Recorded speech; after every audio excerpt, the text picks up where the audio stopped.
আমার বোনরা শুনছে তো? বিবাহিত ভাইরা শুনছেন তো? তোমরা অবিবাহিতরা শুনছো তো? আমি তোমাদেরকে আজকে এমন এক গল্প শোনাচ্ছি গতকালের, যেটা তোমার সারা জীবনের শিক্ষণীয় হতে পারে। আর আজকের দিনে আমি বিলিভ করি, যদি আমি এরপর আর একটা বক্তব্য না দিই, একটা হাদিস, একটা আয়াত না বলে, যদি ওয়াখির দাওয়ানা আলহামদুলিল্লাহি রাব্বিল আলামিন বলে চলে যাই, আমার এখানে আসা সার্থক। যদি তোমরা বুঝতে পারো আমার কথা, তোমরা মনোযোগ দিয়ে শোনো। গতকাল এমন একটা প্রশ্ন আসছে আমার কাছে, আমি তালাক সম্পর্কে কথাটা মনোযোগ দিয়ে শুনবেন। এখানে অবিবাহিত কারা আছো? হাত তো অবিবাহিত কারা আছো? ঠিক আছে। আরে হাসার কি, যে এই বাঙালি যেটাই কই এটা হাসে, কি দুনিয়াটা কৌতুক বানাবে। অবিবাহিত কে আছে, এটা কি হাসার কিছু হয়ে গেল? কি মানে বুঝলাম না জিনিসটা, এইটাও হাসার কিছু? ভাই আমি এখানে বললাম যে অবিবাহিত কারা আছে, সবাই হাসা শুরু করতে, মানে কি কি কয় শরম পাইছে? আপনাকে বলছে ওরা শরম পাইছে? কে বলছে? জবাব দিয়েছেন কি এখানে? আপনার তো জবাব তো ঠিক হয় ওদের পক্ষ থেকে। ওরা তো বলেন ওরা শরম পাইছে, ওদের কাছে মনে হয়েছে হুজুর এখন কৌতুক করবে। বিবাহিত যারা আছো হাত তোলো তো, মাশাআল্লাহ তাবারাকা, বসেন। তো আমি তেমন কখনো ব্যক্তিগত বিষয়ে তেমন বলি না মাহফিলে, এটা আপনারা অনেকে হয়তো জানেন যারা আমাকে চেনেন। গতকাল আমার কাছে এক প্রশ্ন আসলো তালাক বিষয়ে। আমি বেশিরভাগ সময় অ্যাভয়েড করি তালাক বিষয়ে প্রশ্ন। এমনিতে আমি নর্মালি কোনোদিন কোনো ফতোয়া দিই না। যখন নতুন বাংলাদেশে আসছিলাম আমি সৌদি আরব থেকে, তো আরো অনেক ছোট ছিলাম, রক্ত অনেক গরম ছিল, তখন আমি বিদআত শিরক এগুলো নিয়ে প্রায় ফতোয়া দিতাম, আর অনেক ভেজাল লাগতো, সত্যি কথা। আল্লাহ আমাকে আশ্রয় দিয়েছে। পরে আমার ওস্তাদরা, বড়রা যারা আছে, তারা আমাকে বললো যে জামশেদ তুমি ফতোয়া দিও না, কোরআন সুন্নাহ থেকে মানুষকে তুমি আহ্বান করো, ভালোর দিকে ডাকো, মন্দর দিকে নিষেধ করো, আল্লাহ তোমাকে যতটুকু তৌফিক দিয়েছে। ফতোয়া অনেক বিস্তর বিষয়, অনেক সিচুয়েশনের উপরে ফতোয়া চেঞ্জ হয়। দেখা যায় একই বিষয়, মানে সাবজেক্ট এক, পরিস্থিতিতে দুই রকম অ্যান্সার হয়। তো তোমার এখনো সেই প্রজ্ঞা যদি না হয় তুমি দিও না, আর প্রজ্ঞা হলে দিও। তা আমি ওনাদের কথা চিন্তা করেছি যে আমার সেই প্রজ্ঞা হয়নি যে আমি দিব। কারণ এখানে হানাফিরা বলে যে একসাথে 3 তালাক দিলে হয়ে যায়, আর শাফি হাম্বলিরা বলে যে যতবারই তালাক দেয় একবার। এখন যারা হানাফি নিজেদেরকে বলে, ওনারাও কিছু দলাইল পেশ করে, আর যারা শাফি মালাকি আছে বা আহলে হাদিস সালাফি আছে, তারাও সূরা বাকারার মধ্যে যেমন আত-তালাকু মাররাতান, তালাক 2 বার, মানে 2 দফায়, এভাবে দিয়ে বলে। তো আমি চিন্তা করছি এটা বড়দের বিষয়। কার বিষয়? এটা আমার ম্যাটার না, আমার এত জিম্মেদারি নেওয়ার এখনো অতটুকু যোগ্যতা হয়নি। তো বেশিরভাগ তালাকের যখন প্রশ্ন আসে, আমি বড় আলেম যাদেরকে চিনি, যেমন আমি সৌদি আরবে ছিলাম, তাহলে বেশিরভাগ যাদেরকে আমি চিনি তারা মদিনা ইউনিভার্সিটির স্কলার, কেউ হাফার বাতান ইসলামিক সেন্টারের লেকচারার, কেউ রিয়াদ ইসলামিক সেন্টারের লেকচারার, কেউ আল আহসা ইসলামিক সেন্টারের লেকচারার সৌদি আরবে, যাদের সাথে আমার পরিচয় আছে খুব ছোটবেলা থেকে, আমি যাদেরকে চিনি, যারা আমাকে খুবই আদর করে। তো আমি যেটা করি, যখন এই তালাকের মাসলা মাসাইল আসে, নর্মালি কোনো প্রশ্ন আসলে আমি জবাব দিই না, কিচ্ছু রিপ্লাই করি না, কারণ আমি জানি আমি ফতোয়া দিব না, আমি ইগনোর করার চেষ্টা করি। খুব সহজ থেকে সহজ প্রশ্ন আসলো দিতে চাই না, কাউকে না কাউকে ট্রান্সফার করে দিই। তো ওই একটা বোন মেসেজ লিখলো, আমি ওয়ালাইকুম আসসালাম দিয়ে লিখেছি আপনি যে কোনো প্রশ্ন লিখে করেন।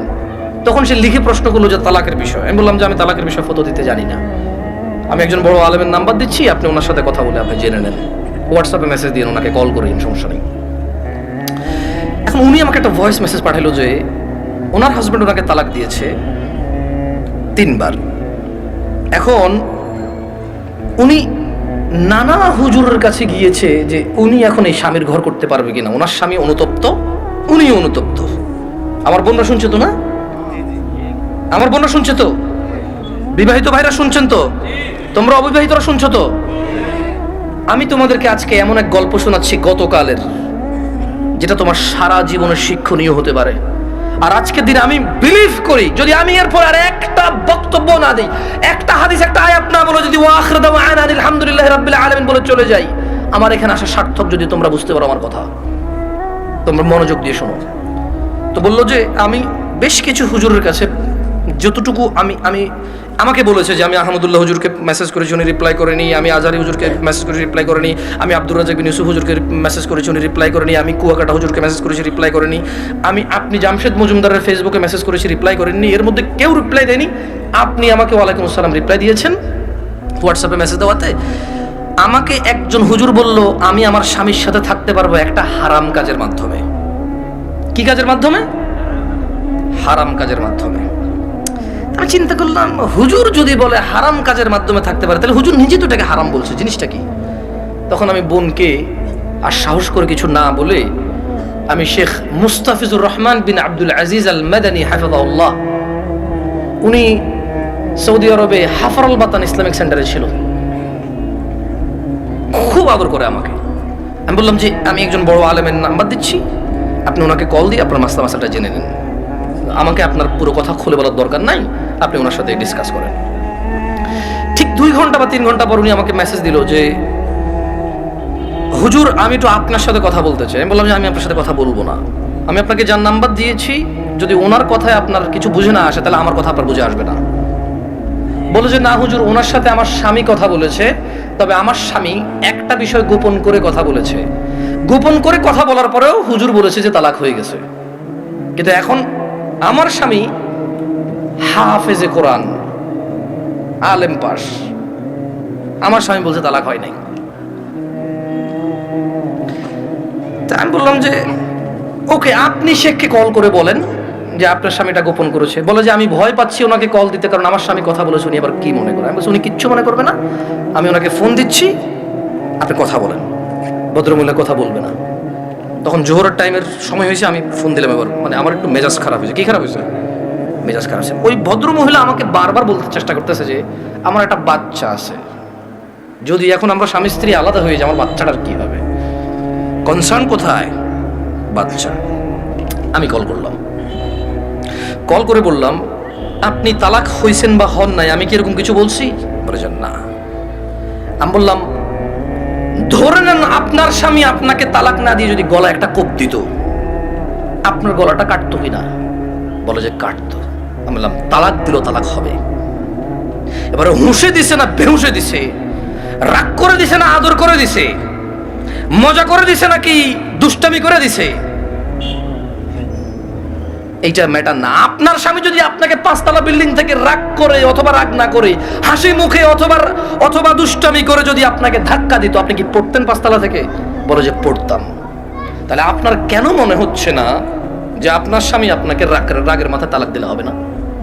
রাগের মাথায় ধাক্কা দিলে যদি 5 তলা থেকে পড়ে আপনার হাত পা ভেঙে যায়, মরার সুযোগ থাকে, মরে যেতে পারেন আপনি, এরকম সম্ভাবনা থাকে, তাহলে কেন আপনার স্বামী আপনাকে তালাক দিলে তালাক হবে না? মানতে অসুবিধা কোথায়? যে আল্লাহ আপনার এই স্বামীকে কবুল বলার পরে ওর সাথে থাকা বৈধ করেছে, সে আল্লাহই তো 3 তালাক পরিপূর্ণ হয়ে গেলে থাকাটা অবৈধ করেছে। যিনি আপনাকে এর সঙ্গ দেওয়ার জন্য বৈধ করেছে, আপনি মেনেছেন সেটা, উনি যখন অবৈধ করেছে সেটা মানছেন না কেন আপনি? প্রবলেম কোথায় আপনার বাচ্চা? যদি আপনার হাজব্যান্ড কালকে অ্যাক্সিডেন্ট হয়ে মারা যায়, মৃত্যুর পর আপনার হাজব্যান্ডকে নিয়ে আসতে পারবেন জীবিত করে? না। যদি আপনি মারা যান কালকে, আপনার এই বাচ্চা কি মাহারা হবে না? হবে। ওকে, আপনার দুইজনই উভয় মারা গেলেন, কোন অ্যাক্সিডেন্টে বাচ্চাকে রেখে গেলেন, বউ জামাই গেলেন কোথাও ঘুরতে বা ডাক্তার দেখাইতে, অ্যাক্সিডেন্টে 2 জন মারা গেলেন, আপনার এই বাচ্চা থাকবে কিনা? বলে থাকবে। তো তখন আপনাকে কি ফিরাতে পারবে কেউ মৃত্যু থেকে? না। তা আপনি কেন আল্লাহর বিধান মানতে এত অসুবিধা হচ্ছে যদি পরিপূর্ণ তালাক হয় আপনার? আমি বললাম শেখকে কি প্রশ্ন করেছে? বলে যে ও আমাকে বিয়ের পরে, মেয়ের বয়স মাত্র 18 বছর, ওয়াল্লাহ ভাই আমি কথা বলতাম না, আমাকে ভয়েসে বলেছে যে ভাই আমার বয়স মাত্র 18, আমার একটা বাচ্চা আছে, আমার স্বামী খুব বদমেজাজি, আমাকে তালাক দিয়েছে, এখন ও অনুতপ্ত থাকতে চাই। কত বছর বয়স মেয়ের? শুধু 18, একটা বাচ্চার মা। যে বাচ্চা, ওই বাচ্চার বয়স আমাকে বলেছে যে 3 মাস বা 3 বছর, আমার সঠিক মনে নাই, এরকম কিছু বলেছে। আমি বললাম আপনি কি মানে নিজে নিজে পছন্দ করে বিয়ে করেছেন নাকি বাবা মা পছন্দ করে বিয়ে দিয়েছে? বললো যে বাবা মা পছন্দ করে বিয়ে দিয়েছে। আমি বললাম বিয়ের আগে স্বামীকে চিনতেন না? বলে যে না। আমি বললাম আপনার স্বামী নামাজ পড়ে না, ঠিক না? বলে যে হ্যাঁ। আমি বললাম আপনার স্বামী তো নামাজ পড়ে না, ঠিক না? হ্যাঁ। আমি বললাম আপনার স্বামী হুজুর আলেম এগুলো বলে লাভ কি, হাফেজ বলে লাভ কি? ও তো নামাজই পড়ে না, ও তো ধর্মর কোনো মূল্যায়নই করে না। ও আপনাকে তালাক দেয় আবার রাখে, আবার তালাক দেয় আবার রাখে, আবার তালাক দেয় আবার রাখে, এখনো আপনাকে রাখতে রাজি আর আপনি ওর কাছে থাকতে রাজি। তো বললো যে প্রথমে একদিন তালাক দিল, তালাক দেওয়ার পর ওনার স্বামী বিলিভ করে একসাথে 3 তালাক দিলে তালাক হয়ে যায়। ওনার স্বামীর এটা দেখেন, আমি আবার বলি, এটা আমি বলছি না, উনি বলছে যে ওনার স্বামী হাফেজ এবং আলেম পাশ মেবি, বা হাফেজ এটা কনফার্ম আমি। তো বললো যে উনি জানে যে 1 বৈঠকে 3 বার তালাক দিলে তালাক হয়ে যায়, কিন্তু শেখ মুস্তাফিজুর রহমান বিন আব্দুল আজিজ মাদানীকে যখন ফোন করেছে তখন উনি বলেছে আচ্ছা ধরলাম একবার, তিনটাকে কয়বার ধরলাম? এক বৈঠক ধরলাম। বলে যে আপনাকে আদ দিছে? বলে যে হ্যাঁ আরেকবার দিছে। বলে যে ওটাকে আবার ধরলাম। বলে যে আদ দিছে? বলে যে সে গোপন করছে, কিন্তু সে একদিন আমাকে বলছে তোমাকে আমি তালাক দিলাম, তুমি যাচ্ছ না কেন? এই কথাটুকু শেখের কাছে সে গোপন করেছে। কি করেছে? শেখ নাকি তখন প্রশ্ন করেছে আপনি যদি হানাফি মাসলাকের হন, জীবন যদি হানাফি বিধান অনুযায়ী চলেন, আর আপনার স্বামী নিজে যেহেতু হাফেজ বা আলেম, ও তো এটা জানে যে এক বৈঠকে 3 বার দিলে হয়ে যাচ্ছে। আর কোরআন সুন্নাহ অনুযায়ী যদি আপনি শাফি মালিকের দিকে আসেন, সেই ক্ষেত্রে ওনারা এক বৈঠকে যতবারই দেয় কয়বার ধরে? একবার।